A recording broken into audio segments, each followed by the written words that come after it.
Hello everyone, welcome back to one more mini. Already short video upload చేశాను కదా luggage ప్యాకింగ్ది. So మేమైతే కాశ్మీర్ వెళ్తున్నాము. So మా ఫ్లైట్ వచ్చేసరికి ఎర్లీ మార్నింగ్ 6కి ఉంది హైదరాబాద్ నుండి.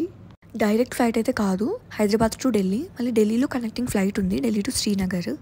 సో మేమైతే ఎర్లీ మార్నింగ్ 4కి స్టార్ట్ అయిపోయాము ఇంటి దగ్గర నుంచి. అండ్ ఇక్కడ బ్యాగేజ్ డ్రాపింగ్, సెక్యూరిటీ చెక్ అదంతా కంప్లీట్ చేసుకొని ఇంకా గేట్స్ దగ్గరకు వచ్చేసాము. బోర్డింగ్ అయితే 5కి స్టార్ట్ అయిపోయింది.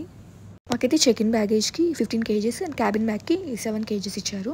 సో ఆల్మోస్ట్ డొమెస్టిక్ ఫ్లైట్స్కి ఇంతే ఉంటుంది సేమ్. అండ్ మా ఈ జర్నీ ఫుల్ వ్లాగ్ అయితే అప్లోడ్ చేస్తాను. మేము వెళ్తున్న ఎయిర్లైన్స్ అయితే ఇండిగో. ఇక్కడైతే బ్యూటిఫుల్గా సన్ రైజ్ వ్యూ అయితే ఎంజాయ్ చేస్తున్నాము.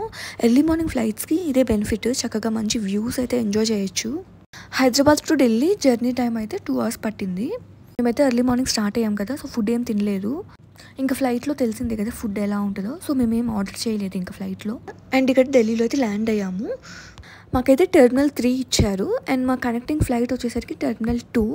మాకైతే ఇక్కడ లే ఓవర్ 1 hour 40 minutes ఉంది నెక్స్ట్ ఫ్లైట్కి.